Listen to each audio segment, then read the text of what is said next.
So, podcast listeners, the team were just about to start tonight's podcast, and guess who just turned up? The creator, Simon Hall. So, Simon, how's things? Hello. Yeah, lovely to be here. No, it's good. Yeah, nice to be in the UK. I'm actually in the UK, everybody. We made it through a variety of different COVID tests here and there. My nose has been suitably tickled by many a nurse, and now I'm here. So actually, having something stuck up your nasal passages after what you went through earlier in the year was probably not a great thing. No, it has. It's thankfully it proves I'm fully recovered, Ray, because it didn't cause me any great problems. But I did approach it with a little bit of trepidation, I have to admit. So could have given a nurse a really nasty surprise. Yeah, that could have been unpleasant. But no, everything's fully healed. I'm in great shape, really good shape. I'm very happy to be here. We had a trip over here via Greece. So I managed to get into Athens for a few days, met up with the players in Athens, had a fabulous visit to their 28mm Maximus tournament they were running, 8,000 points aside, lovely, some awesome figures. I see some really beautiful armies on the table. And the week after they headed off to Patra. So they've had a great gathering of Athens and Patra together, which is the two biggest of the clubs in the area. So it's growing really nicely in Greece and lots of lovely conversations there. They're a really good bunch of guys as they well. They're excellent. Yeah, they're really good. They've got an event in November, I believe. It's something like the 22nd-ish from a guess off the top of my head. So anybody who fancies a trip to Athens and some fantastic hosts will treat you like VIPs. It's well worth a visit if you can go. I have a recollection vaguely that, Ray, you may already be booked up if I remember right. Yes, I'm certainly... Yes, and I have this sort of roving air ticket which keeps being refunded and rebooked. There we go. There we go. So I love Greece, and I will be there if I can. You know what I mean? Yeah, they're super. It's really fantastic. And actually, I met some great old friends I play with, like Costas, who we've played with before. But particularly, we've got Panos playing now, who's was the biggest contact in Greece back in the DBM days. He's now hooked on MeG and has come across and is singing his praises. So it was lovely to see Panos in action, and he got Esme to roll some of his dice and won a trophy and gave it to Esme. So everybody. Oh, lovely! So how about that? So that was really good. Lovely. Yeah. And we're certainly seeing in the UK, Simon, we're seeing more and more people come across. I mean, I don't want to jump ahead to the main part of the podcast, but in terms of growth of MeG, I mean, to have the people in Battlefield Hobbies, there were some real old stalwarts of wargaming, weren't there, Nick? Up there, Bunshot boys were there. Yep, and they're actually quite new to MeG at the moment, but seem to have a great time. And I think they've already now booked for at least one of the competition. I heard they're coming to Cross and Crescent.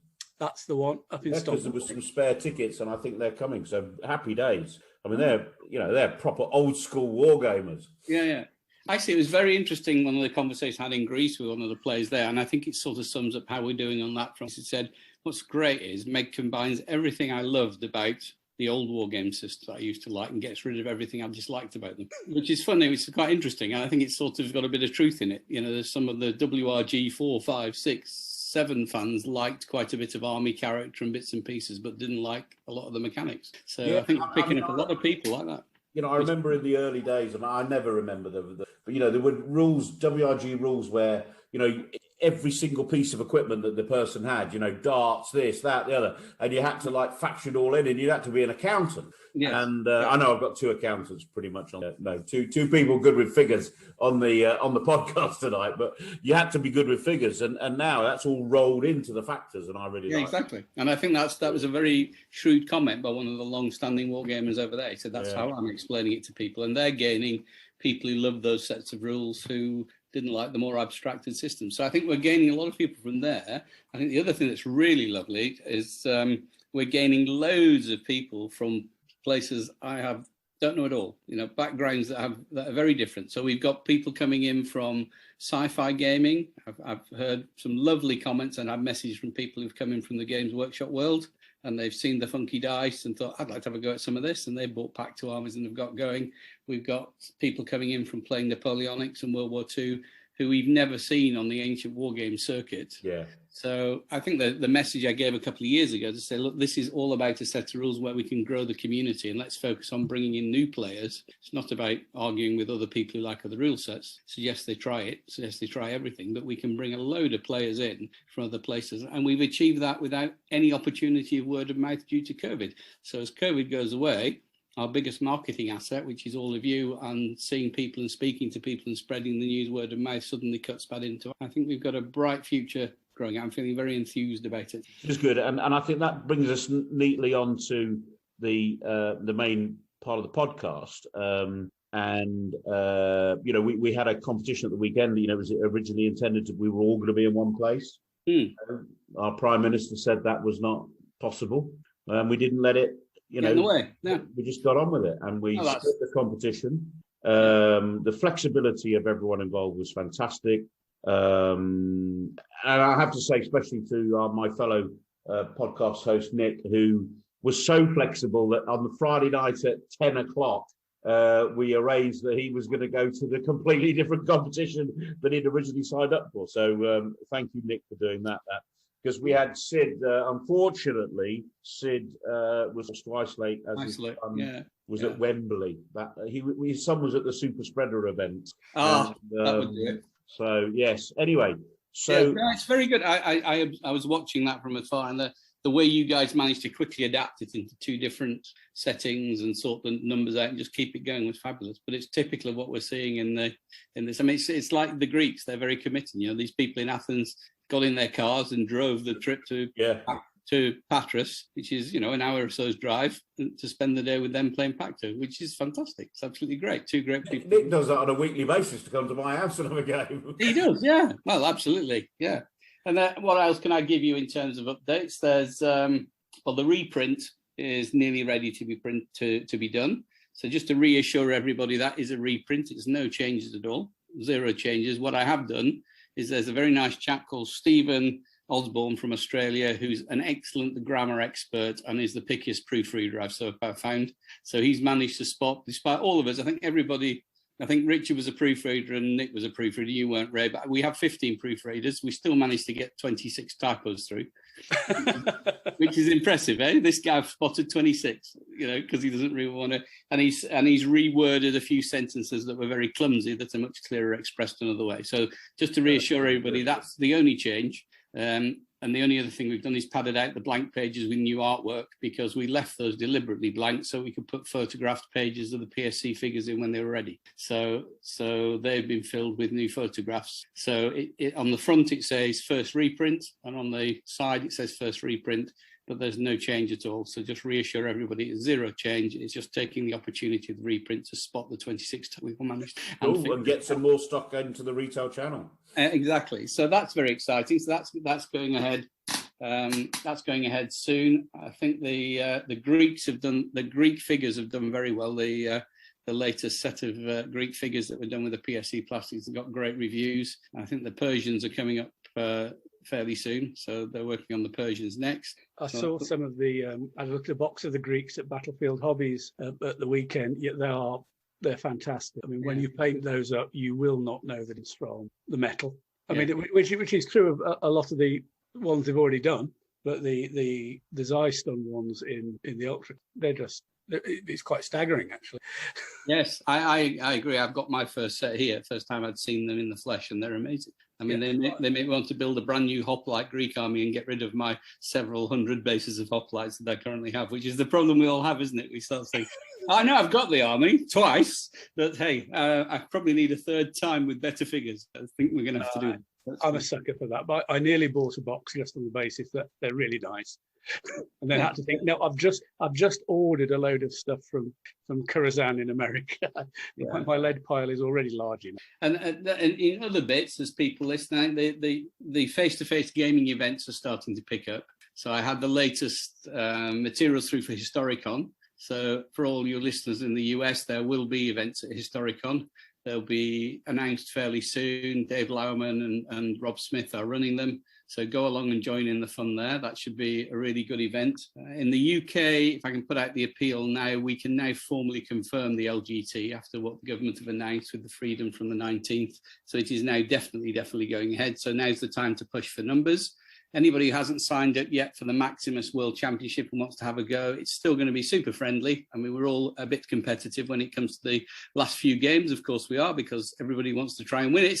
But at the same time, it's an incredibly supportive and friendly community that we have within MEG. So if you can rustle up a Maximus army, come along and join in and join the World Championship. There are already 34 players signed up at this point in time, and it hasn't really been marketed fully yet because it wasn't totally clear it could go ahead. So as of the confirmation today, we'll be marketing that much more heavily. For those of you who want something more light-hearted and fun, I can now fully confirm that I'll be there in person, which was one thing that was a bit up in the air. And I will be running a Pacto event for everybody if we can get enough numbers. It's purely a fun event. So if you don't want to be engaged in a heavier competition, come along, bring a Pacto army if you've got one, and I'm going to shuffle people around just to make the games as interesting as possible. And I'm going to do some tuition of everybody playing Pacto, and in between games, we're going to have a walk around the Maximus games and study what Nick, Richard and Ray are doing on those tables, and I'll sneakily comment in the background. So there should be a lot of fun learning to do for those of you who are new to the game directly from me, and if we can get enough players, we'll have a blast. We need about half a dozen people to be signing up to that Pacto event to make it work. So tell your friends, sign up, come along. It's going to be a lot of fun. And there's no pressure, no stress. And if you've never been to a competition, you think, oh, they're too competitive. Trust me, treat this as an event and it won't be competitive at all. It'll just be a hoot. So do sign up for that and join in with that as it progresses through the year. I will also, in other events that are now confirmed, Salute is now confirmed for November. I will be there as well. And we will have 2 MEG participation games going. They're both going to be based on Richard's book, Age of Attila. They're going to be the refight from that. You can come and take over an army, invite your friends. They can take over a command with a little bit of help and play for an hour and then ditch out and let somebody else take over for a little bit. So they can come along, make a mess, get the troops all in the wrong place, and then they can leave it to somebody else deciding it thereafter. So there's plenty of opportunities to have some fun doing that one. There'll also be a Pacto version of the game, which I think we are going to be able to do in 28mm, thanks to 2 very kind offers I've had of figures. And I'm going to step over and play that once or twice. And if somebody wants to come along and play me with a bit of help from one of the other guys, if you win, you can have a free copy of the rules. So there you go. So come along and try that. Excellent. But I'll be playing for real. I'm not giving away these copies for nothing.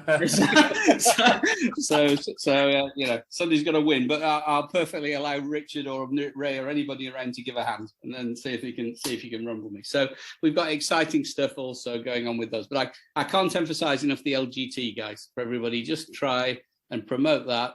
As many people as we can get to that as possible. It will be great for the game and great for the future. It's going to be a fab event. And I think, Ray, you can talk to the quality of that event in 2019 when they ran it previously, prior to COVID stumbling and stopping us doing anything. Oh, two things. I mean, so just to avoid the confusion, this is MEG Skull Rollers you're talking about. It's our MEG World Champion. The venue, the event it's part of is LGT. So anyone getting confused, we're talking about MEG Skull Rollers, but the event that it's part of is a very well organised event at a very good location. So, and we've pitched that a few times on the pod. So what I want to do now is, because it's lovely hearing from you, Simon, and dropping in, and stay with us because it's a pleasure. Some hilarity. I probably need to head off, actually. Including a head-to-head between Richard and I at a tournament. Oh, very good. Well, they're bugging me. They're bugging me actually to move away. So I think one last comment I should go. I should just say that, just to finish things off, Ray has told me that under no circumstances am I allowed to mention Dippers into Steel on this particular podcast because it's entirely about ancients. So I will not be telling any of you that's nearly ready and it's all coming.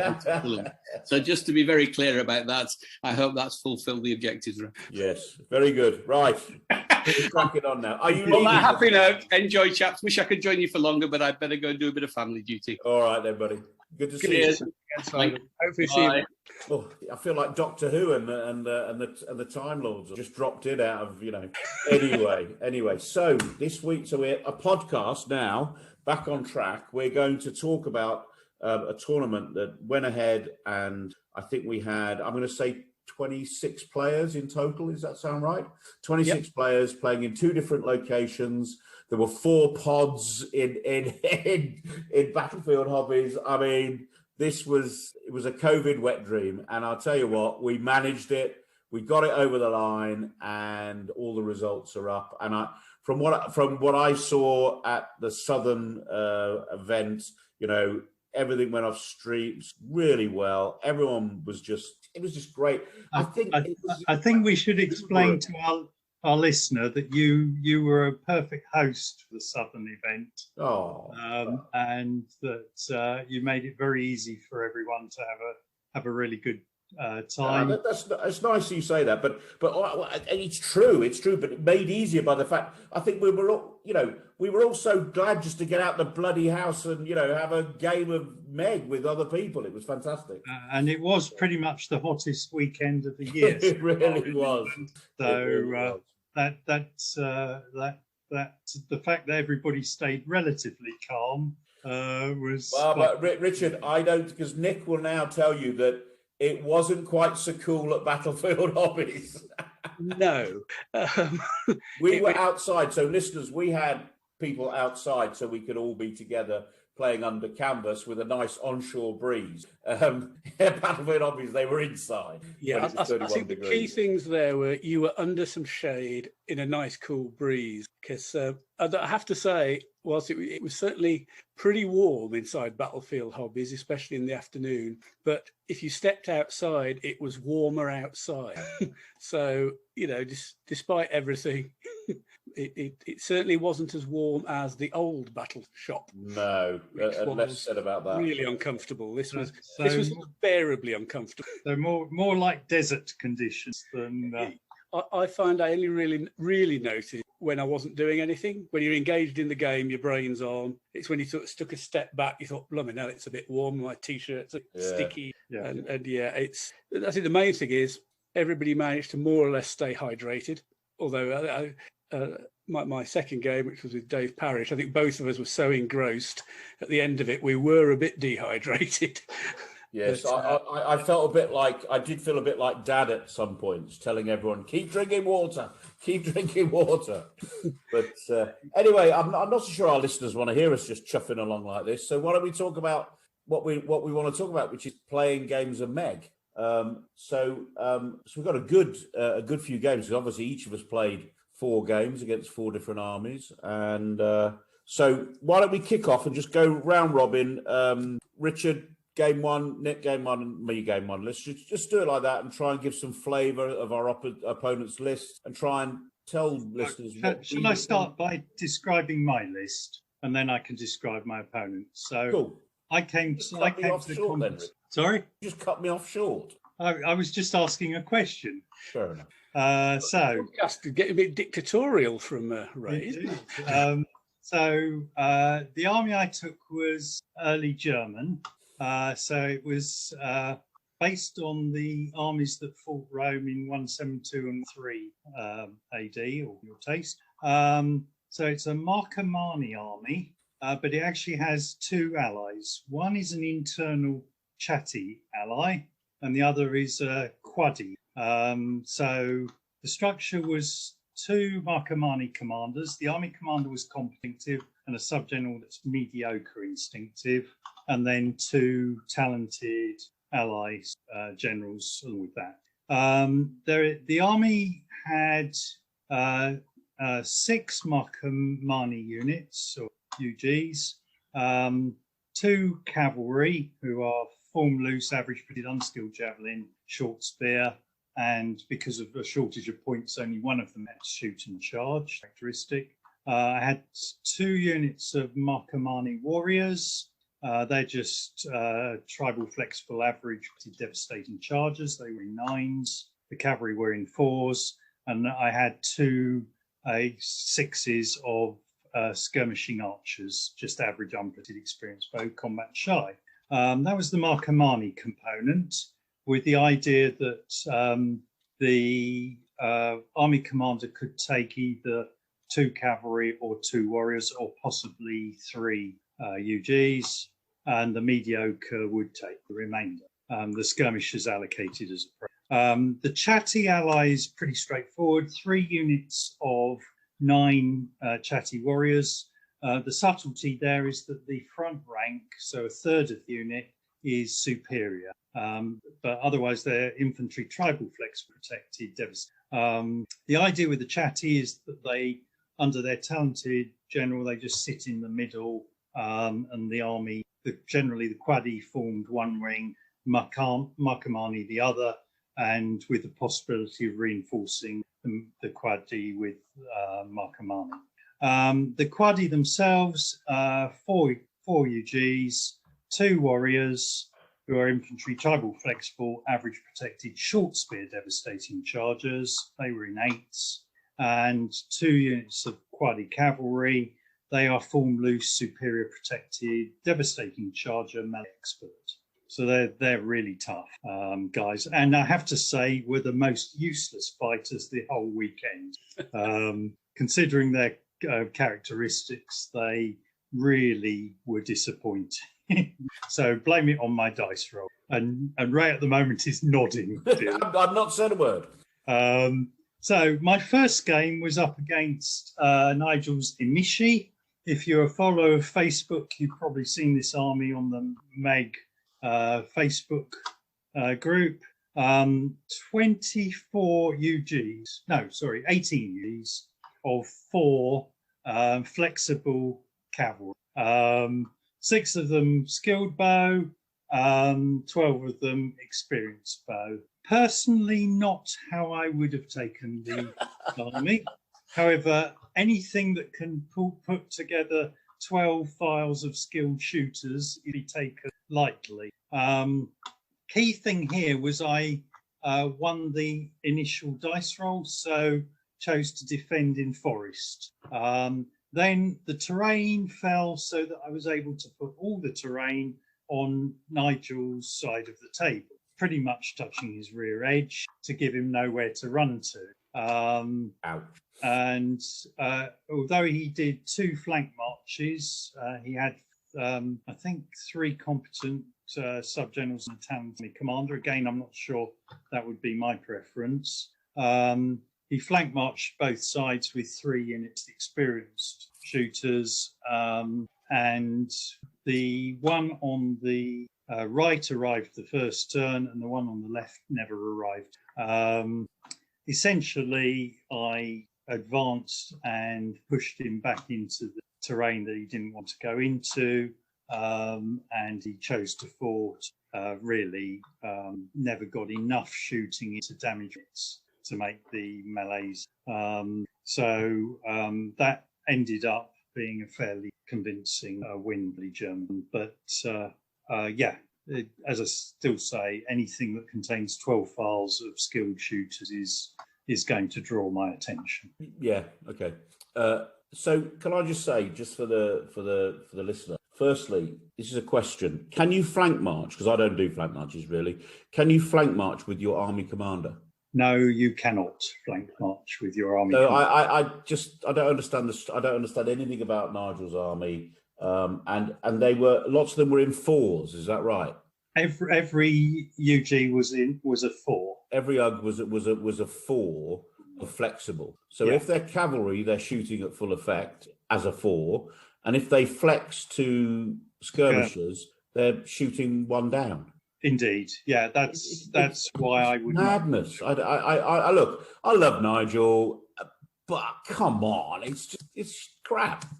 It's going for UG numbers over effectiveness, and I think it's a poor exchange. It's easier to get 9 UGs when you when they're 4s and they're not shooting, not able to skirmish. Because they're cavalry loose formation rather than skirmish formation, and they can't afford to skirmish. They have to run away. So final comment on that, Horsemeister Nick, what's your assessment of that army? Well, I think as Nigel can be wont to do, for a bit of a giggle, he goes for a gimmick, doesn't he? So the gimmick, as Richard just pointed out, is what 18 tugs of flexible cavalry. Yeah, no, I mean, Richard's right. 12 files of skilled shooting is good. I'd be happy with that. Most of my armies, even my horse archer armies, may come in about that, maybe a little bit more in the really dedicated ones, but it's good. I had a look at MSG after I'd seen it taken it in the list PDF. Yeah, I think there's a perfectly usable horse archer army there. It can have something like 12 superior cavalry. They're not flexible, they're loose, but it adds a little bit of stiffness to the army. And then, you still can get a good load of skilt shooting in the horse archers. And I think, it really cries out of having at least one talented subby to maximise the flank march's chances of coming on. But he's gone for, as I said, he's gone for a gimmick. And, right, enough said. Why not? So, Mr. G, what was your first round opponent and all that? Well, again, I'll do what Richard did and just go through my army. I went for a Western Han army. To be honest, I was a bit undecided going in, but in the end, I decided on the Western Han as I just painted up some new chariots for it and chariot-mounted generals. So I thought I'll use those. So I've gone for the all-mounted option. The list allows you to not have to take any infantry, although there are infantry minimum in the list, if you just stock up on mounted. So I went with that option because I think it's quite nice, and I have used them, quite liked it. My command structure was a competent professional CNC with a talented, a competent, and a mediocre professional sub-generals. My thinking with this army is the CNC will almost certainly float. So it's going to be a mobile army, so you want your command cards where you need them. And the talented sub-general is there to allow you flank march with a reasonable chance of coming on in a good time. I've got 10 tugs in the army. That's it. As I think we've mentioned on previous podcasts, some people go, 10, that's not an odd number. That's a bit weird. But, it's a matter of what works. There's no point in getting hung up on coming up with an odd number for that theoretically better break point if it then breaks the army. And for this, I preferred it structured as 10. The units were... So can I just say on that? Yeah. I love that because your opponent thinks you got 11, definitely. Well, you can bluff an ambush. Put an ambush marker down and half the people will go, oh, he's put 10 units on the table. He must have an 11th in ambush. Yeah. And then you don't.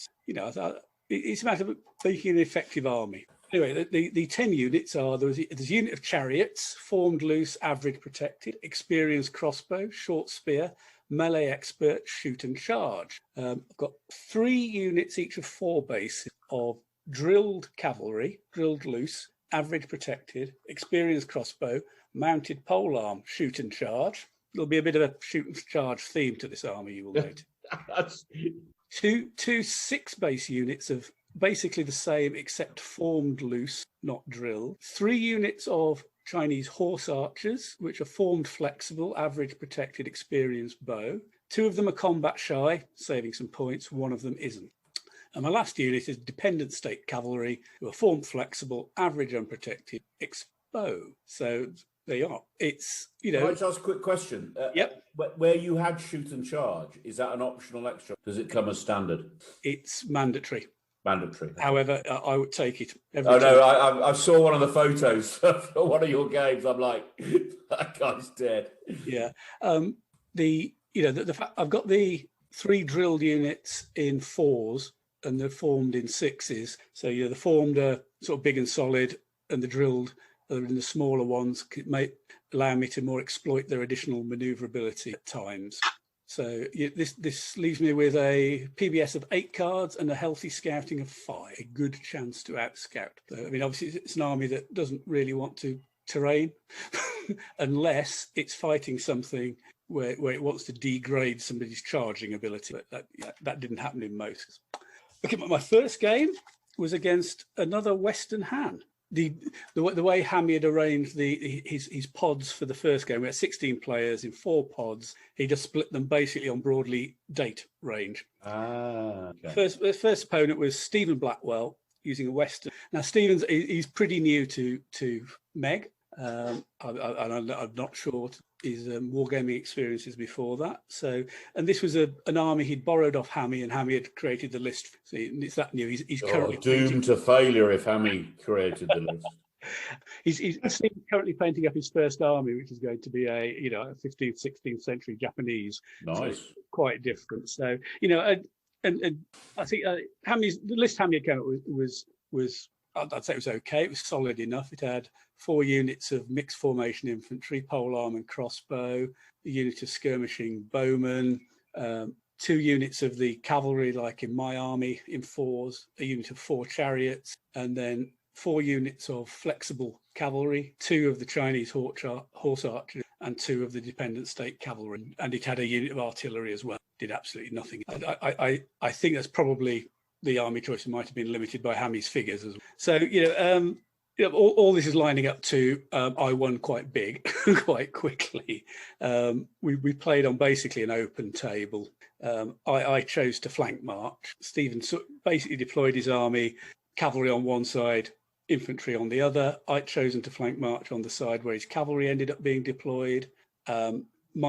My on-table cavalry marched up really close to him because he had decided to deploy in skirmish formation. My flank march drew a red card to come on the first move. And because he was in skirmish formation, I could come on with a double move. Oh. The first move to come on behind him and quite close to him, and the second to switch formation to tug formation. So after that, it was, I charged from both sides. He gets sandwiched, and it sort of all went downhill. Stephen, I think, is presented with things he probably hadn't seen before in a MeG game. Absolutely. And as I said, with an army that's not his, and I think it's, people.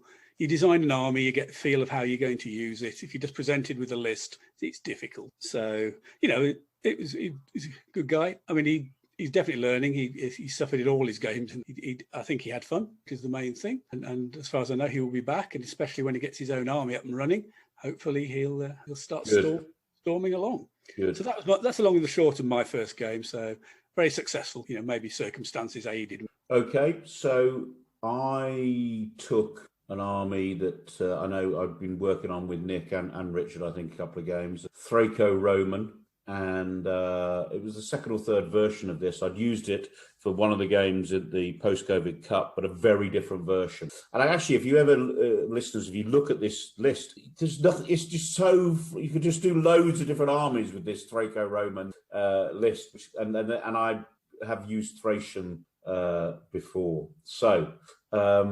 Thraco-Roman list. My command and control was competent, instinctive, AC, 2 competent, instinctive subs, and a talented professional ally general.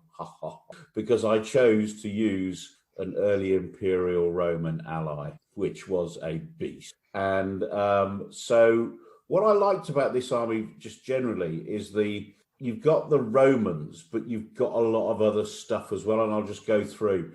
So I had 3 units of veteran legionaries.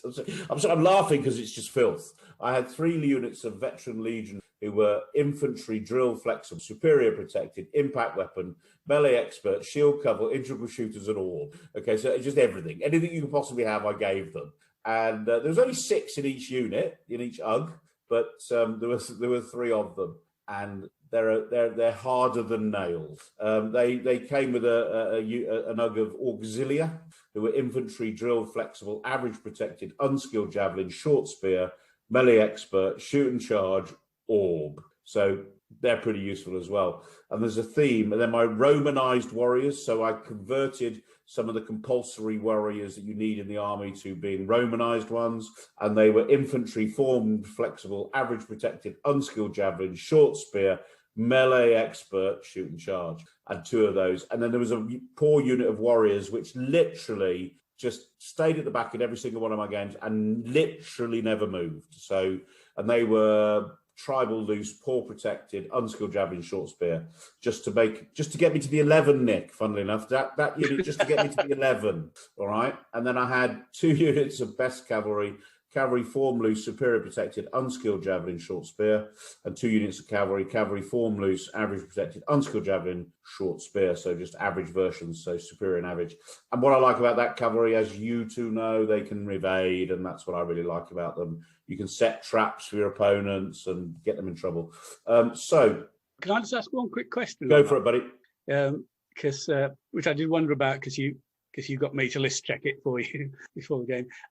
The integral shooters for the legionaries. Yes. Is it really any use? I've often Okay, found they just turn into a massive I terror. will answer that, but I just want to tell the listeners I had PBS of 5 and scouting of 2, which is very low for me. I usually prefer higher, but you can only make the jam, and you have to make sacrifices. So let me tell you about the integral shooters.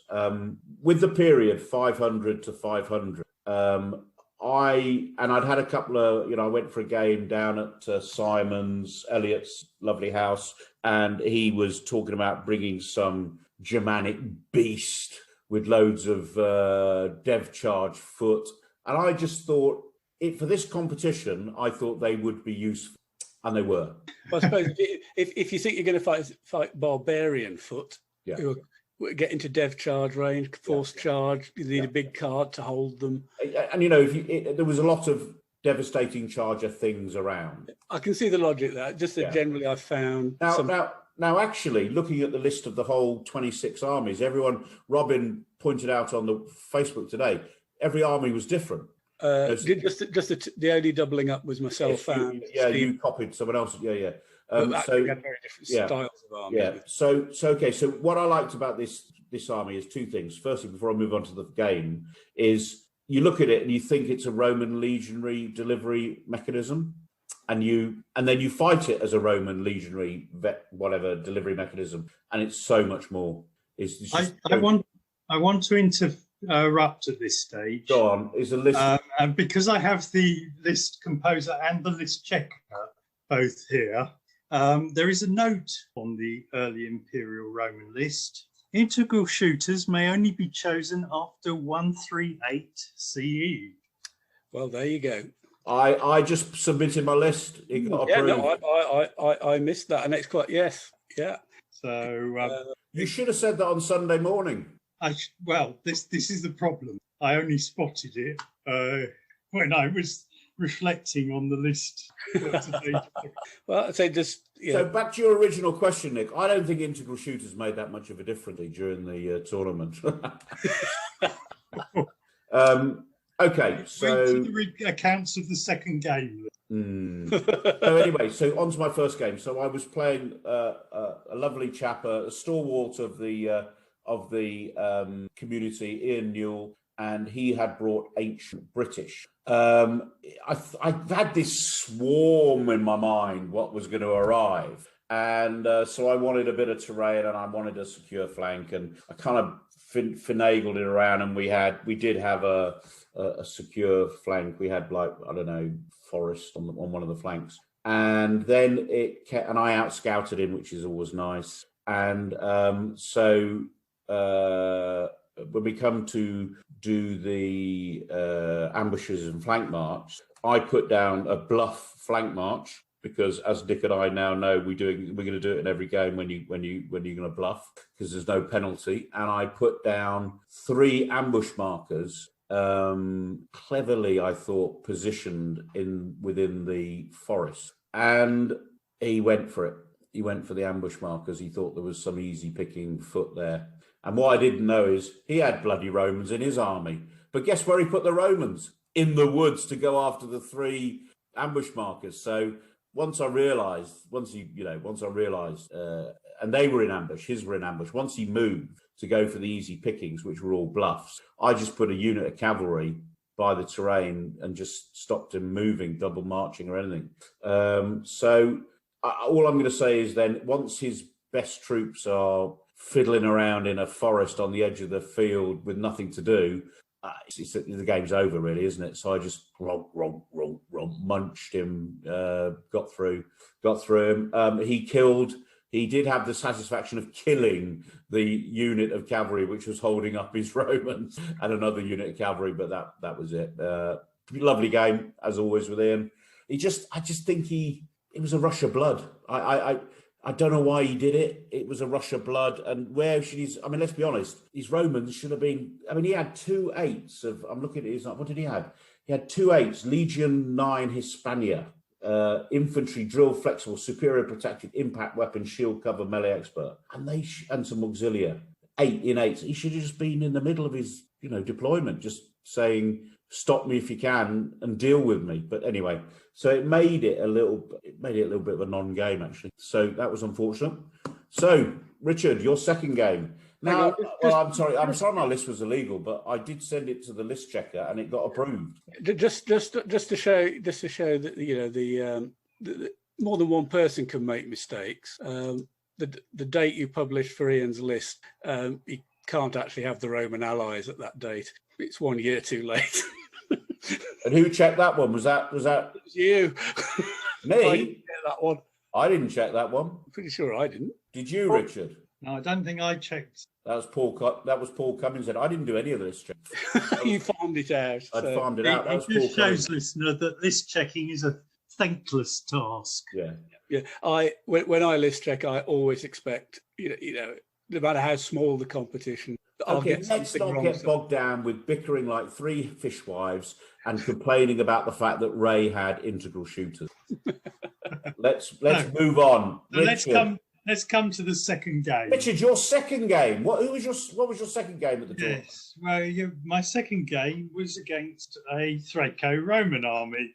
An illegal? Was this one legal or was this one illegal? This one had integral shooters by coincidence. I don't think it bloody made any list impact checker, in he's our game. useless. It made no difference in our game. Yeah. Well, yes. I mean, Ray will no doubt give his opinion, but I thought of working through deployment, I was sort of quite happy. I had my Quadi cavalry supported by my Marco-Manic cavalry facing off against the Thraco-Roman cavalry. That looked an okay match. I had the solid centre of my German troops, the Chatti and the Marcomanni, against obviously these very tough, super hard Roman legionaries. But I've got bulk of numbers. So I think, yeah, I've got a chance. Got to have some decent dice rolls. And then I had the remainder of the Germans against the Romanized troops in the Auxilia. And that's a reasonably good matchup. And I thought things were quite good. And it went downhill on the dice rolling, with one noticeable exception, actually. Against one of the Imperial Roman legionaries, I managed to roll skull, skull, skull. And that takes a unit of 6 down to a wound off breaking the impact. He did do that. That was it was right in the centre of my line as well. It was. That was the highlight of my dice rolling, because pretty much everywhere else it failed miserably. The thing is that you need to get 2 wounds on a unit in the same combat. If you just get a single wound, the command structure means that all likelihood there's a general there with a card to rally the wound off. Agreed. Well, I mean, for 2 turns, I didn't actually get even a single wound of 3 Roman league. Well, 2 of the Roman leagues. The other one, thankfully, I did manage to get the wound that broke it. But it was just one of those. I've got to just say something, right? You're complaining. You rolled 3 skulls to completely destroy mine, and then you're complaining about your other dice. So shall I? Yeah. Because it'd be silly to come back, late. So I tried a couple of things. I thought I could take on his cavalry, and Richard's cavalry, and I trapped a couple. I did a couple of traps, got him. And what I did do, I made a massive mistake, and I want to bring this to the people's attention because I set him up for a flank charge, which Richard hates it when I do that. So I had him absolutely on a plate with a flank charge, and I chose and that would happen in the next turn. If I'm getting anything wrong, Richard, please shout. But I then chose my combat in the wrong order, Nick. So the bloody element that I could hit with my flank charge got killed.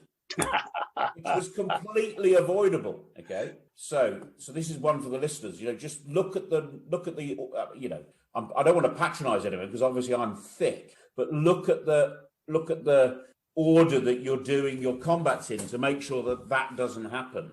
Anyway, at that point, I had a minor sense of humour failure. But I'd say minor because, some of my major sense of humour failures, register on the Richter scale. So I walked off out of the garage, out of my house, and walked around the sort of yard and had a deep breath. Made funnier because Richard did it about 30 minutes later. He did the same thing. He walked off into the yard and had a deep breath and walked around a bit. So we both had moments of sense of humour failure, and we both controlled ourselves very well, and it was all very gentle. But the funniest thing about that, there's nothing about the game I can't argue with. I thought I played a blinder. He thinks his dice were rubbish. Somewhere in between lies the truth, like all these things. But the funniest thing was he said something about, as I beat him, he said, you played a bit slow, Ray, or something like that. He's always telling me I'm playing slow. And then the alarm went off literally a minute later to say that was the end of time. I said, as far as I'm concerned, Richard, I played the perfect speed. Anyway. Quite clearly you did. It was a great game. And to beat one of the Holy Trinity MeG wargaming 15-4 is a very satisfying. Sorry? Hang on, 15-6. Oh, 15-6. 15. Oh, yeah, you got the Romans with 3 skulls. 15-6. It was a great result for me. I think that was one of my better results in MeG, and it propelled me forward to complete rubbish in the next game. And there you go. We'll talk about that later. So now we've got out of sequence. So Nick's second game. Yes, a bit hard to stay in sequence when you two played each other. Double a bit weird, wouldn't it? Okay, well, my second game was against Dave Parrish, the War Doctor. The lovely Dave Parrish. One of the great blokes of MeG, and of any time, any rule system, and anywhere. He's a really, really top bloke. He was using an early German, Chatty. In fact, these big German armies seem to have been having popularity this weekend, just gone. So this one, I think, will have some similarities to Richard's. It had a couple of talented generals, a couple of competent generals. One of the talented was the army commander, the other was an ally. He had 3 units of nobles, superior, protected, devastating chargers. All his infantry is basically tribal flex. So he's got 3 6s of these superior dev chargers, 4 units of the Chatty infantry, who have in 9s. So the front rank are superior, and then 2 ranks of average, devastating charges. His ally was a Tenk Terry, I think that's how you pronounce it, which he brought along because that gets him 2 units of Cantabrian skirmishing javelin cavalry, as well as just a bog standard unit of average devastating charge warriors. He had the inevitable women and families, 10 bases of poor unprotected combat shy. That's it. 110 points, 11 points a base. But they're tribal loose. Funny enough, they sat at the back and did nothing. And he had a unit of fierce cavalry, superior protected, unskilled javelin, short spear. Now these have an interesting little sting in the tail. There's a special rule in the list. I hope I get this right, and Richard will correct me if I'm wrong. If they are fighting cavalry, they can count melee XP, but they have a restriction on how fast they can. Basically, if they move too fast, they leave it's to represent integrated warriors who dive underneath horses and rip the bellies open or something. Horse killers. Yes, Richard had his horse killers that you don't pay for. Yes, you don't pay for. There was an interesting point that came out in the game, though. It very clearly says just for cavalry. It's against cavalry, and I have checked this with Richard subsequently. So therefore, as it transpired in the game, if they fight my chariot unit, they don't get the melee expert. Yeah, if it's against cavalry, that's it. So not against camels or chariotry. And then just to round it off, he also had 3 units of skirmishing javelinmen, which, while not great, actually gave me a little bit to think about from every now and then. I think it's one of these, I do have a feeling people somewhat undervalue infantry skirmishers that can shoot. But with my army not being that big, I don't want to be just having a few bases nibbled off by rubbish javelin. I have to be a bit careful. So I think they were well worth him taking. Anyway, The game itself saw the Han Chinese invading Germany. We had a secure flank of a river, deep water, and then I didn't want any terrain on this battlefield, but Dave did, so he was trying to throw down woods. And with the vagaries of the dice, the amusing thing, all but one, and we were in dense terrain, all but one of the terrain features he wanted to put down didn't fit, because they all ended up on the secure flank side and wouldn't fit because of the deep water. The one bit that did stick, I rolled a 6 and took it off. So, as anybody on Facebook might have seen, we had this dense terrain, which the entirety of the dense terrain was the river down one flank.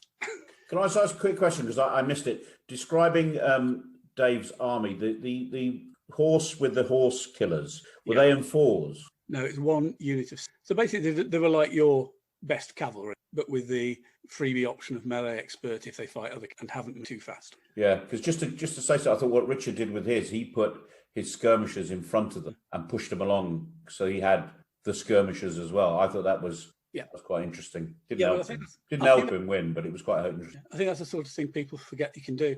Yeah, it makes the skirmishers really quite valuable. Really, yeah. I would. He's quite a good player, Richard. So condescending now he's won.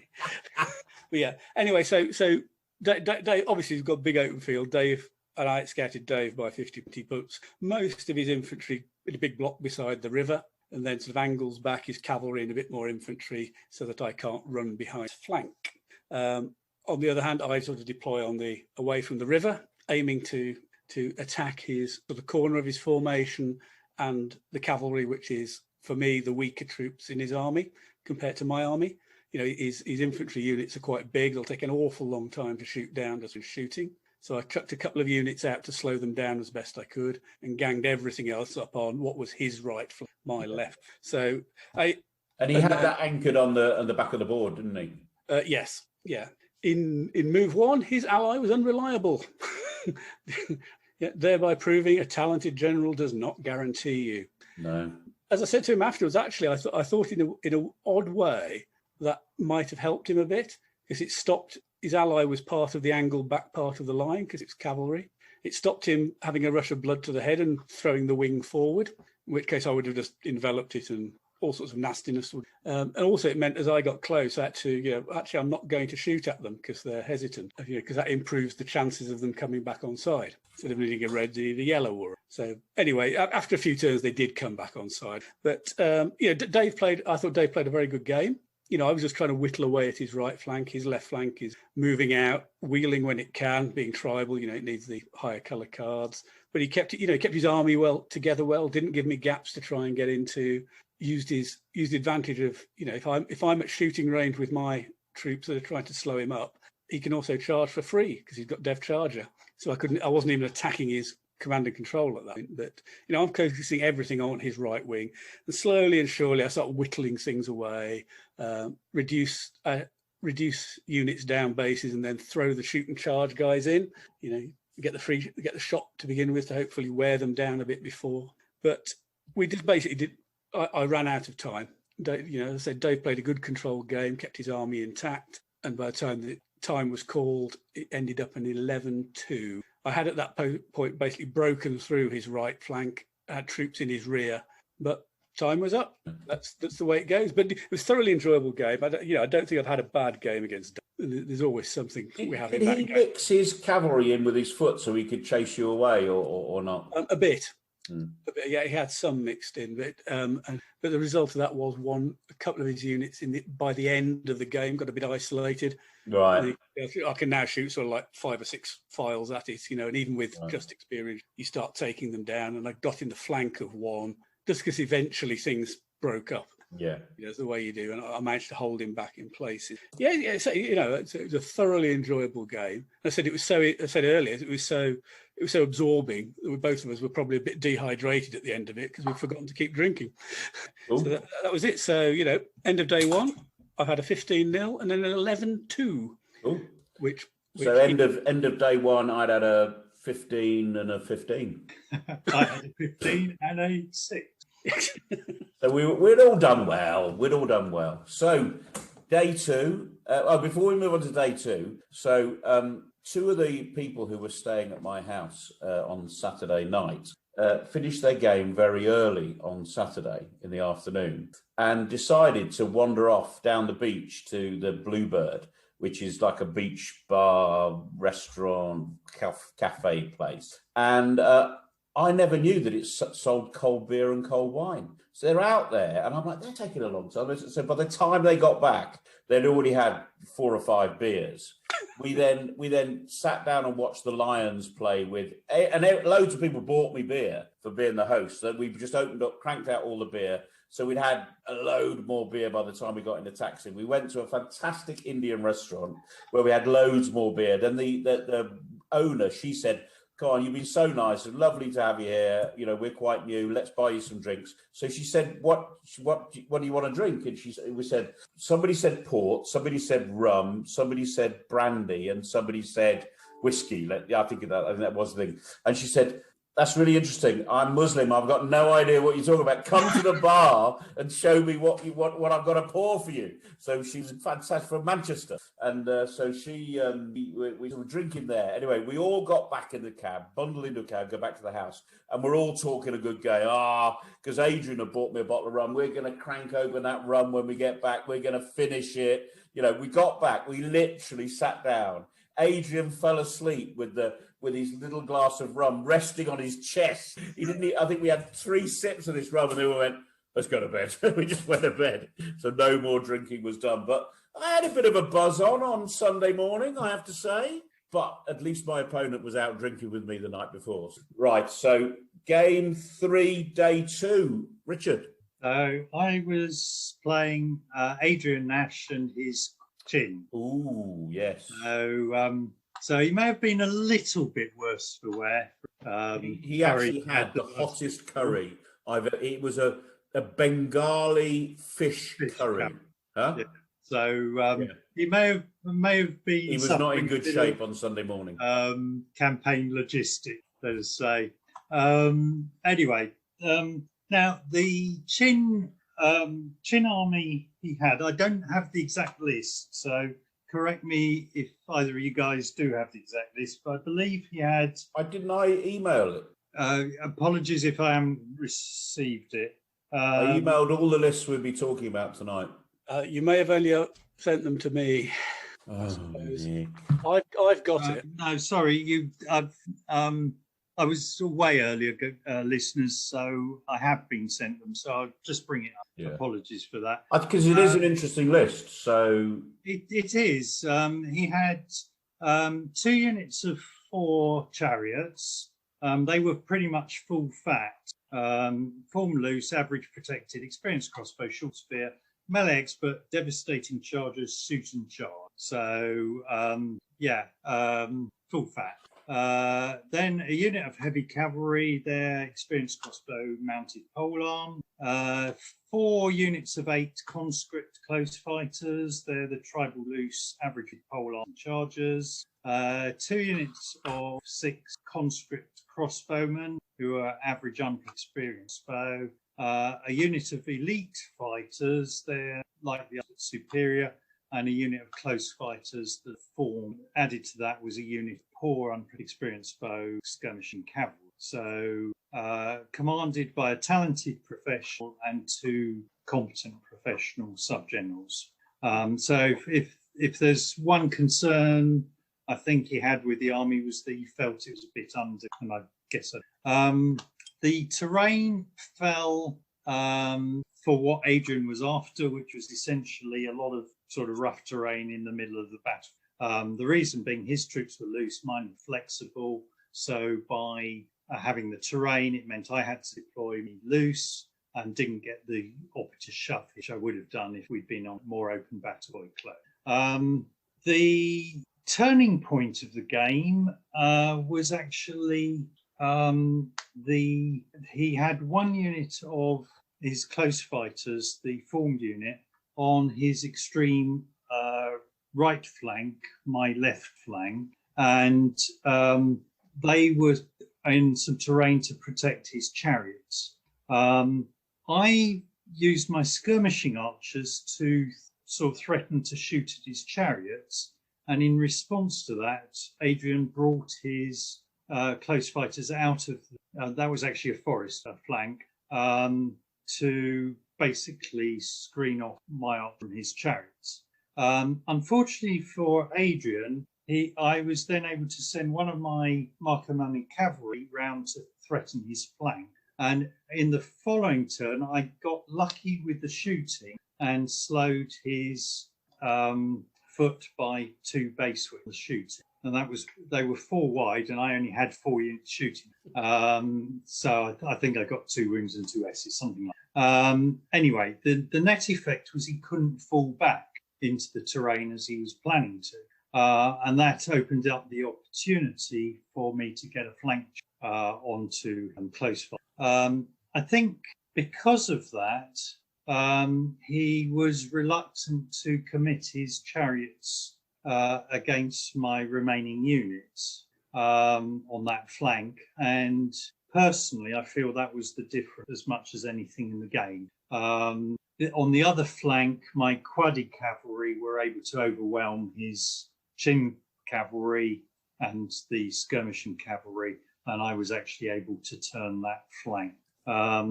In the end, it was a clear victory for my army, but I feel it was one of those ones that, with some small differences, could have gone the other way, because those devastating charger polearm were tough opponents for my foot, because if they're too deep, that polearm factor starts to work significantly in his favour. So that was the battle. I ended up winning comfortably. The score did flatter me, frankly. It was a closer game than the score would have suggested. But it does seem to me, if you're going to have full fat chariots, then you've got to be prepared to commit them. Yeah. And even if they're in 4s, it's no good saying, well, I'm worried that they're going to get killed. Why take them in the army if you're going to not use them? Particularly because they're 166 points a base. Yeah. So that's a lot of points. Let me ask you. So, as an observation, I didn't really get much time to wander around to other games because I was organised, and it seemed to me when I did see it, it's quite narrow, that army, isn't it? I think almost all Chin armies have to be fairly narrow because you've got expensive troops in there. The cavalry are 148 points a base, the chariots are 166, the elite close fighters are 129 points. The polearm devastating charger, high factors, 3 at impact, basically, one in the following melee phase, and that costs points. So yes, his army was certainly narrower than my army. Everyone's army is narrower than your army, or maybe not, apart from the army you fought at on your last battle. Anyway, I'm not sure it's true. I have to say, A's list is very direct. It's all about getting in and chopping people. It is. I think it's one of the better combinations for a Chin. I think it's a shade undercommanded. Probably, and I'm not convinced the skirmishing cavalry offer anything. Poor, unprotected, experienced bow. Problem is that I got my Quadi cavalry close to them, and he was caught between a rock and a hard place. If he had chosen to run away, chances are, because of the minus from being poor, that I'd have caught him. If he stands there and shoots, he doesn't do enough damage, and they're easy pickings in the when you catch them. So they're the only element of the army I'm not convinced by. I got the feeling they just have to fit the points that were left remaining, and I think if those points had been used on an extra commander instead, that would be in a better. I'd certainly concur with that. Right. Okay. Your third game. Okay. Overnight, between day 1 and day 2, Hammy rejigged the pods. He's obviously the chief pod person. And what he did, he took from the 4 pods he had on day 1, the player who was top in each of those pods, they all went into a new pod. All the second places, went into another pod, third and fourth, so on. I ended up in the second string of pods. In the first pod I was in, Alistair pipped me in first place. So I went into Sorry, so tell me how the pods were done. Day one, there were 4 pods, each of 4 people. So at the end of day one, everybody's got a score. You can rank them by the score. The top person in each pod, 1, 2, 3, 4, go into pod 1 on day 2. Everybody's in second go into pod 2. Everybody who's third go into pod 3. And everybody who's fourth goes into pod 4. That's how he did it. That's how he rejigged it. So you had another 3 possible opponents that weren't the same as the first day. So I played Graham Wilmot, who's one of the bun shop guys we mentioned earlier, who are relatively new to MeG, but seem to be going at it some gusto. Seem to be liking it. He was using a 2U Hun, which is basically a north of China nomadic army. Comprised of cataphracts and horse archers. Personally, when I saw this as a draw, I thought, excellent, this is good, because basically this is the sort of army an all-mounted Han Chinese army was set up. The Han used their all-mounted armies to go and beat up, in their case, the Xiongnu, north of the Yellow River. So this was like, yes, this is good. I'm feeling quite happy about this, and it's also nice to fight it. So Graham's army. All the commanders are instinctive. He had a legendary army commander and 3 competent sub-commanders. He had 3 units of cataphracts, formed close, armoured horse, fully armoured, long spear shove. One of them was superior, all 6 bases. And then he had 8 units of horse archers, cavalry, form flexible, average unprotected, bow. Half of them were experienced bow, half of them were skilled bow. And one of the skilled was in a 6, and everything else was in a 4. So it is just cataphracts and horse archers. This made me feel good. He had a PBS of 8 and scouting of 5, just like me. The terrain was basically open. Had a secure flank with a river down it and a few scattered bits of terrain that didn't actually do anything in the game. They were towards the edges, and we just had all the cavalry in the middle. Quite astonishingly, considering we both had five scouting cards, I outscouted him by 100%, which takes some doing. That really does. Basically, That's outrageous. It is. It was helped by the fact that I worked on the basis that we'll both want the same sort of terrain, so I'm not going to put much effort into the terrain section, and I carried 2 reds over into the scouting. So obviously Graham didn't draw great cards. So there we are. So he deployed his army, which was mainly horse archers with some cataphracts interspersed between them. He deployed perfectly sensibly, especially for being out. So I plonked my army down in front of it. I weighted my cavalry and all the shoot and charge to where most of his horse archers were, and planned just to mess around in front of the cataphracts and give the horse archers a really good. Game started off where Graham showed a bit of his inexperience in that he pushed forward one of the horse archer units that was in skirmish formation as his first move. So I can see just on Zoom here, Richard's expression, he knows exactly what's coming next. So I basically block moved as many of my shoot and charge troops straight forward to be 1 Nats Todger away from this. So that Graham sort of went, oh. You could see it being filed away in the, I'm not going to do that again. I learned something, Kathy. So, it did mean he couldn't bring most of his other shooting, and most of the wing I'd advanced against it was his skilled shooter. So, the dice could always go really badly for me if he gets some really good shooting. Let me just ask a quick question. Had he assumed, because it was a tug, but in SUG, that you couldn't do that, or had he just not worked it out? I think he just blanked. Okay. Because I don't, from what I recall, it wasn't a can you do that moment. It was a case of right. Of course you can do that. Yeah. He brought up the rest of the skilled shooters, because I'd gone so far forward. Basically, if they move forward 1, they could get to them, or just over, or if I charge, I'll get. Basically, that set up the game. My big wing of cavalry then charges and basically squeezes him towards the edge of the table, I mean, I didn't catch him with the first charge, even with the shoot and charge. He didn't do much damage with his skilt shooting. I have to say he made some sensible choices on when to skirmish and when to run away. You know, he might be fairly new to Meg, but I think he's going to be really good at using horse archer armies. He's already getting into that when to make the decision right and to, you know, stagger units so that some can run away if they have to and some can skirmish. So, you know, there's a worrying sign for us all.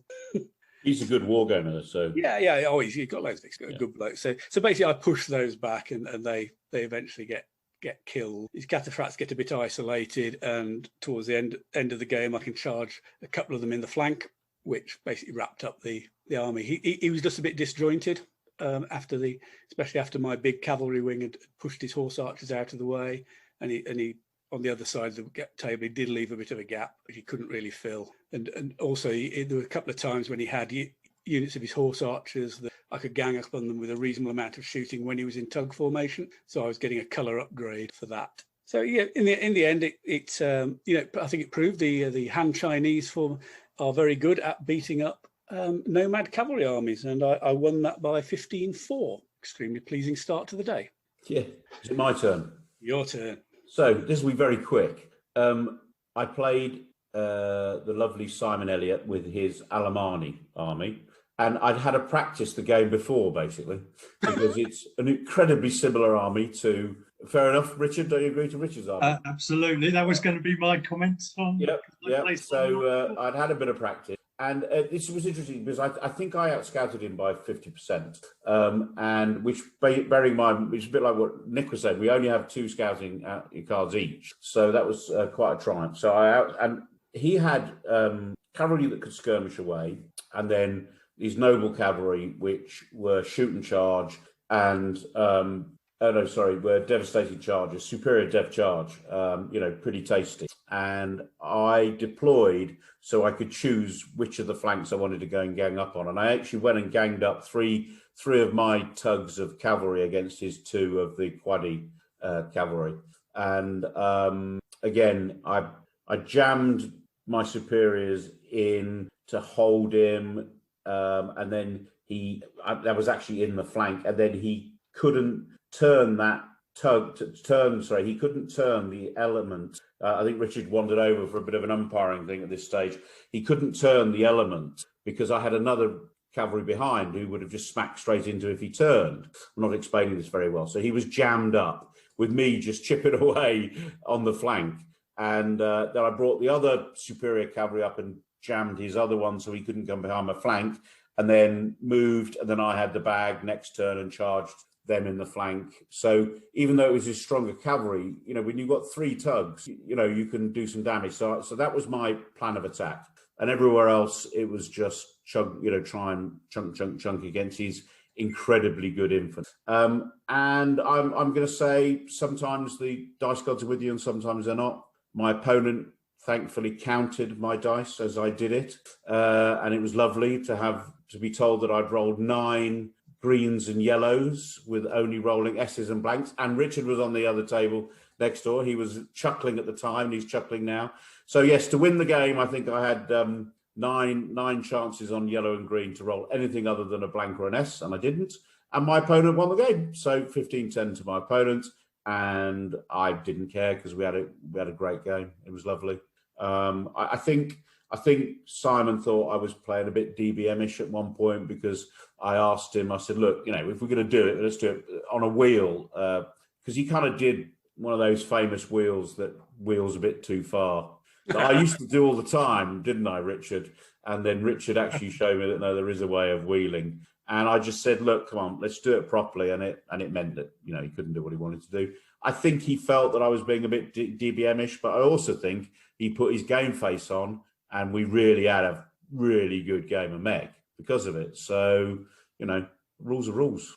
And he beat me. He had the pleasure of then seeing me roll 9 dice without getting a wound and beat me. So, you know, whatever. Should have kept my mouth shut.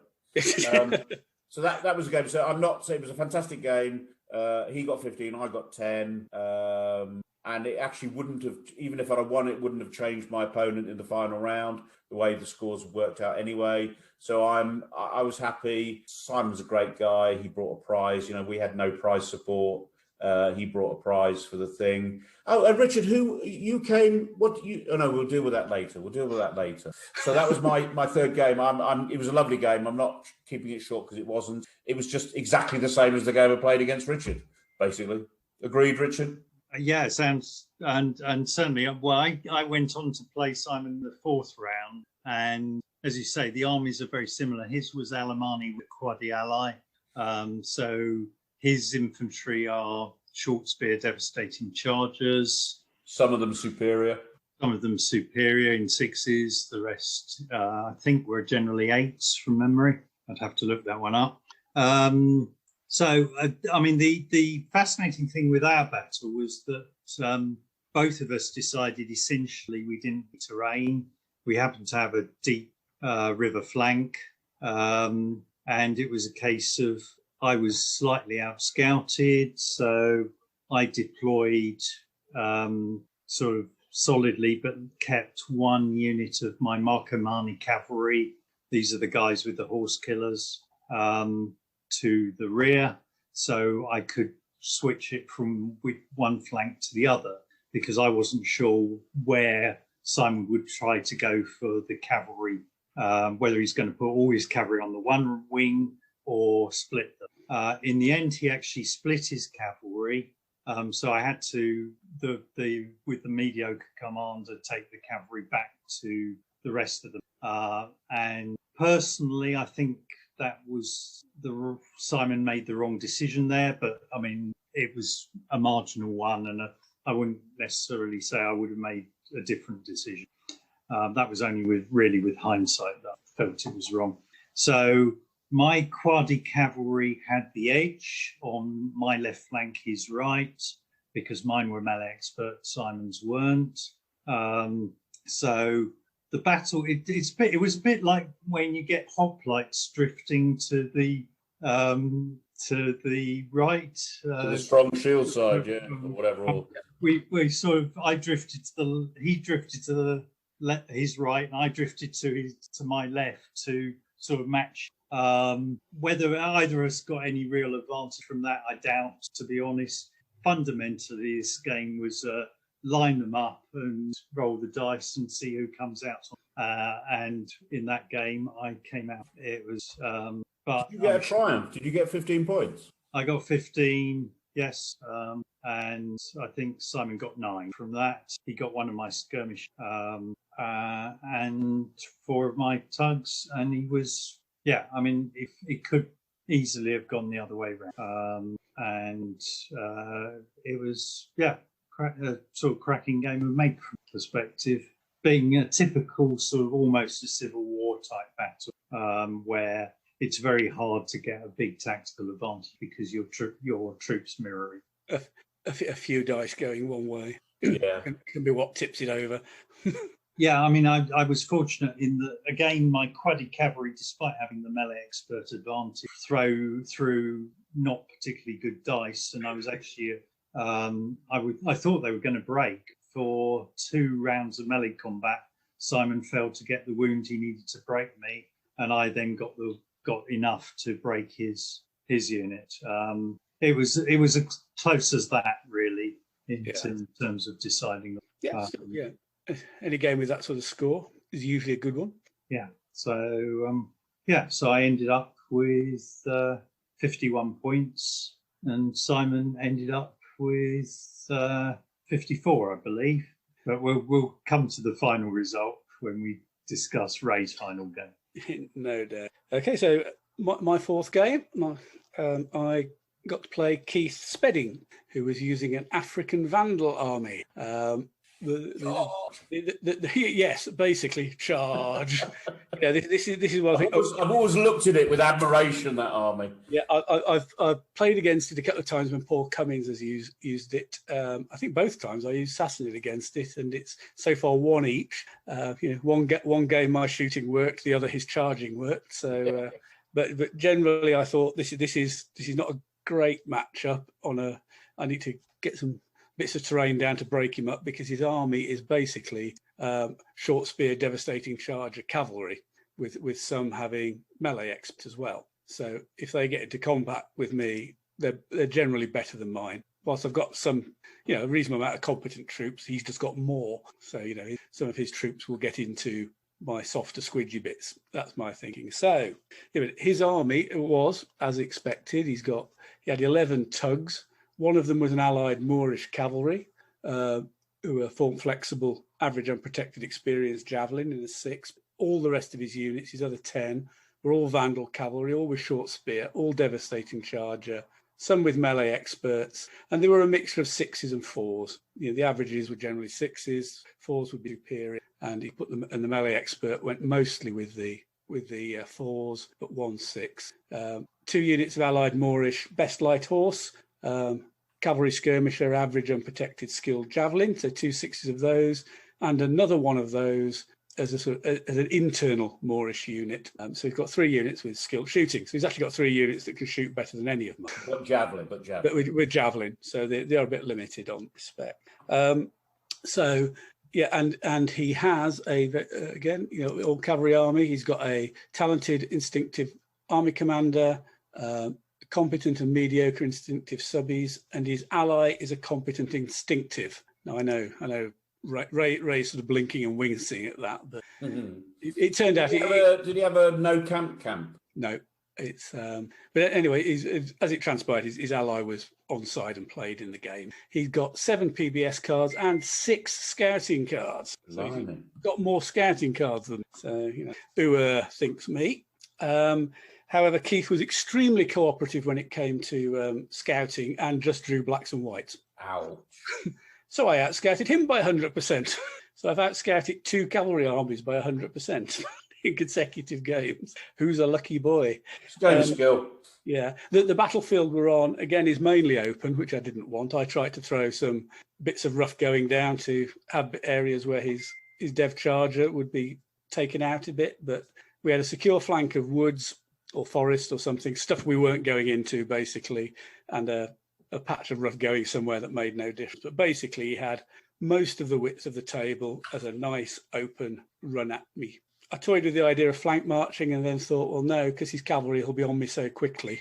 The flank march may not do anything, and it's not worth the risk. So basically, we just line up in the middle of the table.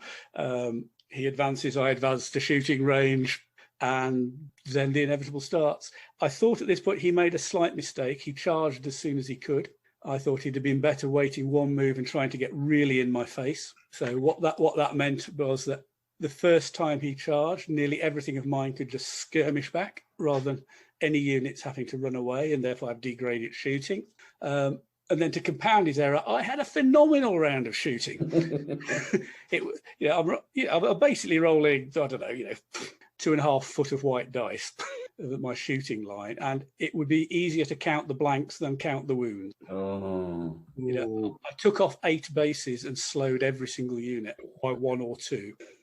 And then you've got him on a piece of string. So then he's a bit ragged. It's putting gaps between him and me, so that his next charge, I can again. Most of my units can then skirmish again, still shooting. And I think it's safe to say, I'm quite happy to say, over all the moves, so I just falling back, and I generally had above average shooting. Obviously, the first round gave me a real boost, but after that, I was probably rolling above average for the whole of the game. So the game he carries on. He's doing the sensible stuff. He's pushing through fire where it makes sense, but not bothering if it doesn't. Buying off wounds as he can, and pushing me towards the base edge. I get to a point where I've on my left, I take a unit out, create a gap, and can start exploiting that. But then he basically crashes into most of my line, or at least declares charges on. But where I've got the shoot and charge, I also declare a charge on him. When at the point I've realised we're going to fight now, I'll declare the shoot and charge, so I get the shooting. And because it's shoot and charge, he doesn't get the plus for fighting enemy who have shot. One of the real big benefits of shoot and charge. You get your shooting and deprive the opponent of a claim they might be expecting to get. Nice. The combats, I don't think anything spectacular happened. I usefully got a couple of shatters with the pole arms. on impact. Again, sometimes people forget mounted polearm get shatter, which helped. But then again, Keith got some shatters with his dev charger as well. So that sort of boiled down. And the upshot of that was basically because I had so much shooting and done quite well with the shooting and worn some of his units down, I broke his army. He broke 2 of my units. I broke army. I broke 6 of his, say, because of that. And so another 15-4 to me. You know, it's one of those. I just had a good run of dice, and there was nothing he could do about it because that army, the Vandal army, just has to keep pressing forward at that point. You know, if it tries to go backwards, that's just playing even more into the shooting cavalry army's hands. So he had to keep all the pressure up. You know, he threw generals in, but I'd taken enough off that even though I was often rolling white dice because he was into some of my horse archers rather than the polearm cavalry, you know, the white dice did it. And I had quite a few combats where it was green on green. Again, because he's already taken losses, I basically won that. So, yeah, I have to say, at the end of that game, I was somewhat amazed that I'd won it and so big. Things just seemed to go my way on that. What more can you say? But I'll take it. Yeah. So I will do the points at the end. So I'm 4th round. I'm actually playing Jersey James, with his Moravian classical Indian. And actually, I'm thinking this could be tough. All right. So anyway, he's got 4 tugs of 3 elephants, spearmen, archers, spearmen. So front ranks, you know, archery types, and you know, okay foot. He's got some bullock carts, which I didn't even know what they were when he put them on the table, and some skirmishers with bow. But clearly, it's all about his elephants. So, I'm like, okay, this could be a tough day at the office. So what I didn't want to do, he outscouted me, and what I didn't want to do in any way was lose the game because I deployed wrong. That was the key for me. And so what I did, I actually deployed my my legions 1 deep across the board in the first deployment. So on my edge of my deployment zone, I put the legions and then the auxilia 2 deep, connect them together, 1 deep across the board. And I actually thought that was a really good to do. So then he deployed. And what I was able to do was contract the legions, double, you know, move and shift, and then get stuff coming through from behind. And on my left flank, I sent some cavalry out to make sure there was no shenanigans. But he had those war wagons there, and nothing was going to come round. So they came to the centre in the end. And then on the right flank, I got in a bit of trouble because I didn't realise that when you evaded from elephants that were charging you and you hit in the evade some of his skirmishers, you just stopped. Now, his elephants didn't hit me, but my cavalry were in a bit of a quandary. So you evade, you evade, and you're on big bloody horses, and you hit some little men who've got sticks, and you stop. So it just, in my mind, you know, when I'm trying to work out, I didn't even think that would be a possibility. So Jersey James, he's got to rubbing his hands together because he thinks he's got my cavalry on toast. And I mean, firstly, I don't think he should have. Anyway, so he charged me. I don't think he should have done it in the first place. So then I brought up my superior cavalry and I hit his elephants in the rear in the next turn because I had the bag. And I tell you what, there's nothing better, because if I hadn't killed him outright, he would have. Well, he did step forward, but he couldn't fight my other cavalry because he was dead. There's nothing better than smacking 3 elephants up the arse and just to go and explode. And so that kind of made it very difficult for him, because then he was really on the back foot.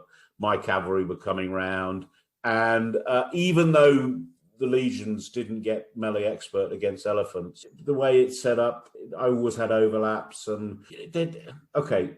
I don't fight elephants very often, and I didn't really know. I hadn't done all the. I didn't realise I didn't get melee expert for a start, and I just think. They're glass cannons, aren't they, really? They are. They are. And yet that army, I really liked his army. It was a lovely painted job, and I liked the composition. But, you know, if those elephants don't do the job, there's nothing else. Really, there's nothing. His cavalry is poor, I think, or no, not poor, but average, but no weapon factors. Nothing. Doesn't have anything. So I get the bullet carts block off a piece of terrain, but they don't do anything else.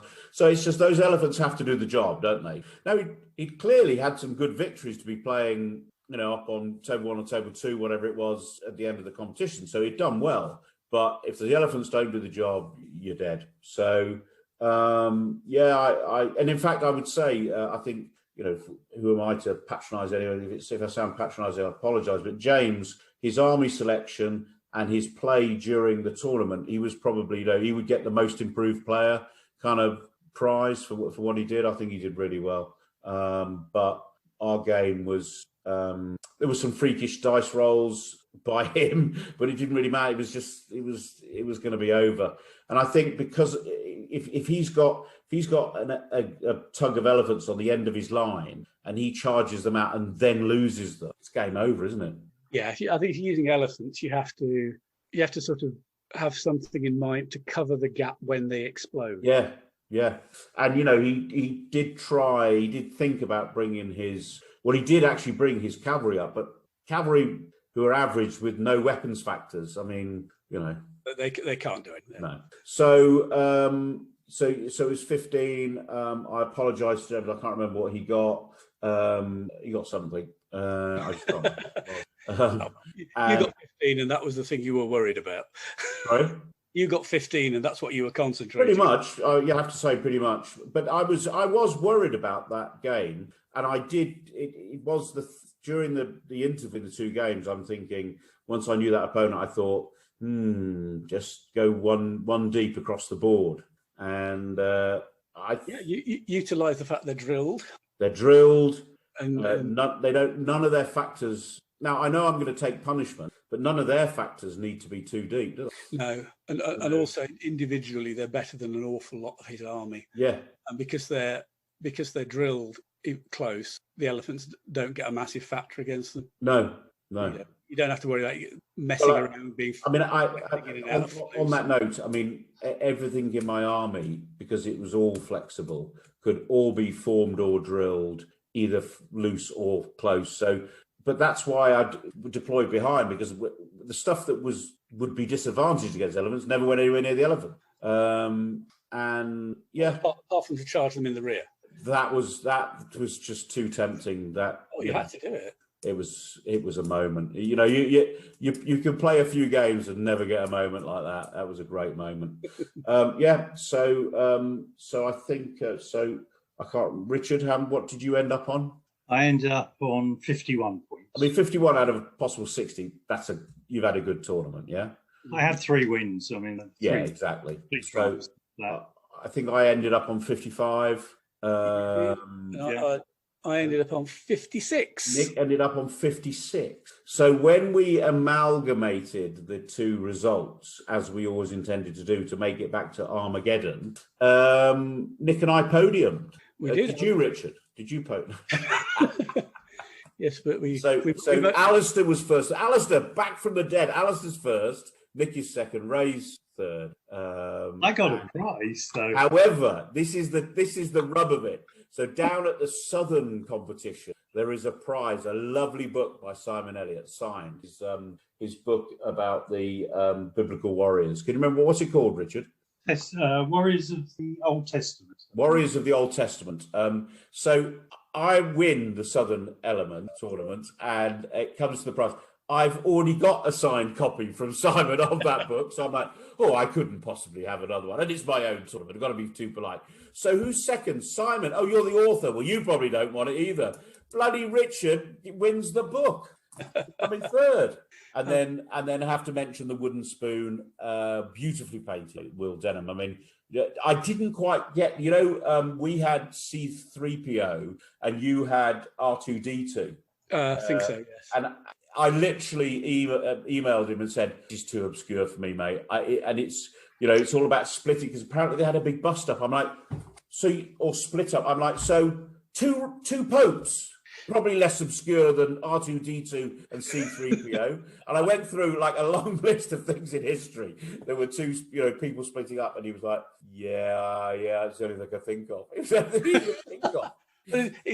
Yeah, well, he gets bonus nerd points for that, doesn't he? Yeah, no, total bonus nerd points and repainted. So, Lance won. Lance is doing something weird at the moment. Lance is determined to bring crazy army tournament. So, Lance, if you're listening, Paul Cummins did the list checking. He said it's correct. The army's correct. I don't know what the hell he's doing, but he hasn't made a mistake in his list. But I don't know what the hell he's doing. I think you need to explain. Lance took the Turkalingi, and the reason you take whether Tursalingi or Turkalingi, it's probably Tursalingi. The reason you take them is that they are the army that basically controls the Western Roman Empire and deposes Romulus Augustus. So you've got 3 allies that you have to take if you're going to take the army at that particular day.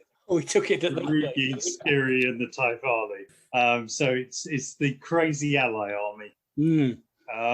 But I think you might have taken that partly to teach me a lesson not to be such a wimp about taking allies. Indeed. But tell me, did any of his allies ever go unreliable in the tournament? Not as far as I'm aware. No, I don't think they did. Didn't Pete Entwistle do that at the Boards and Swords one? He took an army with 3 allies and went all weekend without any of them being hesitant.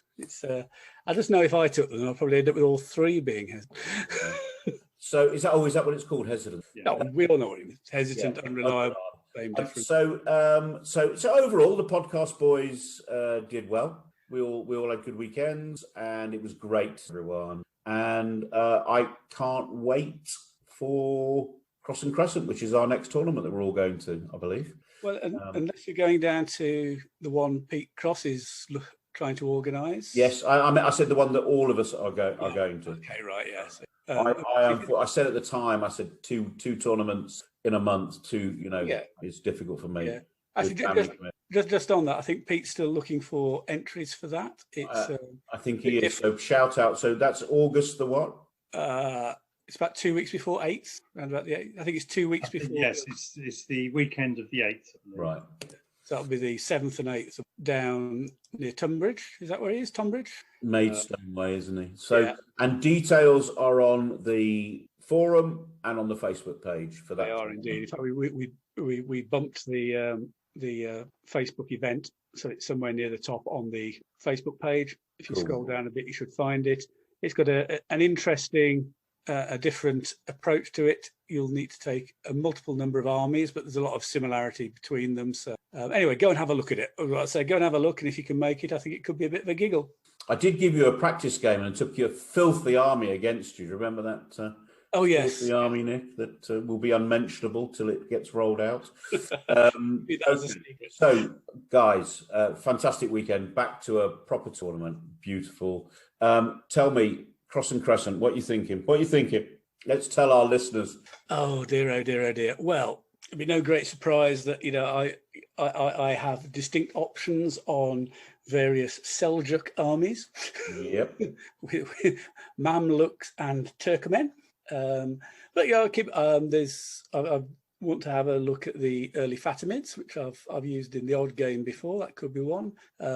I've got the figures for Almoravid, and that North African staple with the exceptional Black Guard and the superior Lamtuna long spearmen. Do you want to just describe the list for the listeners? Why don't we just?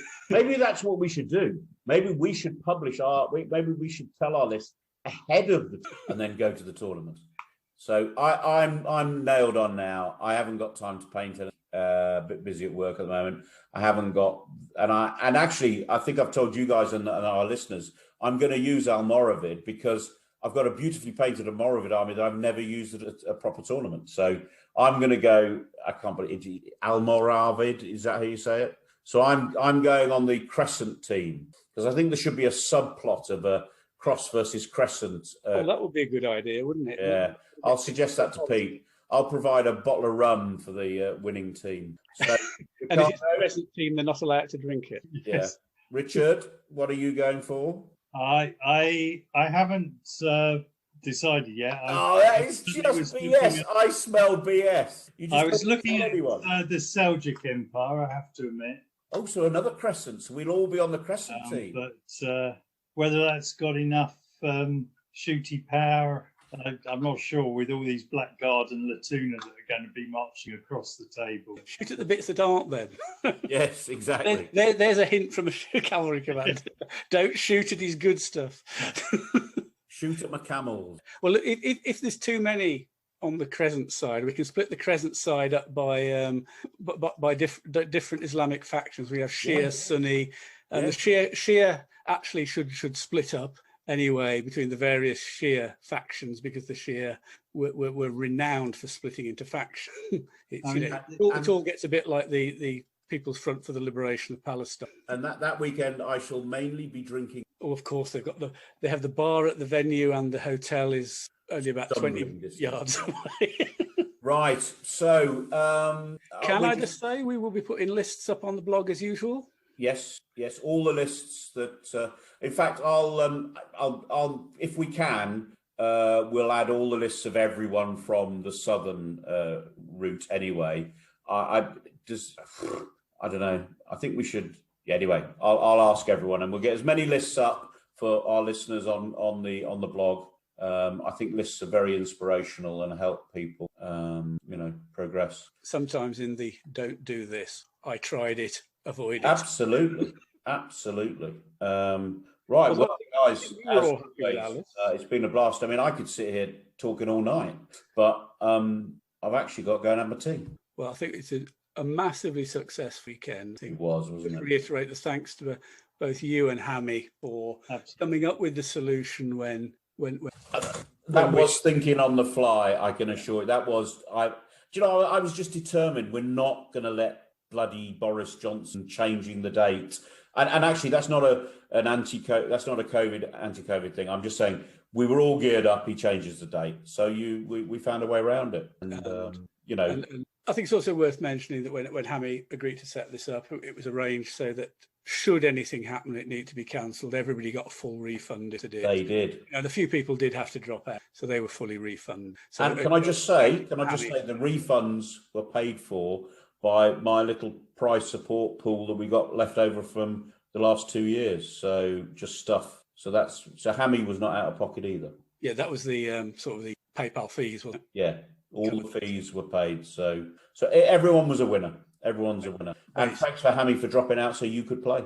Yeah, absolutely. Because I ended with an uneven number between the two. I moved up to Battlefield Hobbies, and Hammy was quite happy to let me play both days. We could have tag teamed it. I do one day, he does the next. But he was happy to run his store, and he got and food was provided for us at lunchtime as part of the entry fee as well. Nice. It was all nice. And a shout out to Sid. Well, we missed you, Sid, and I hope that I don't think he's got COVID. I think he's just had to isolate because his son went to the Wembley Super Spreader event. Yeah, it was a contact. It was a close contact. Yeah. Ping. Yeah. So I hope. Looking forward to seeing Sid soon. Well, right, see him at Cross and Crescent. You'll hear my tummy rumbling if I don't go now. So thanks, podcast listeners. I hope you enjoyed this tonight's podcast. Thanks, guys. See you all soon. See you soon. Cheers.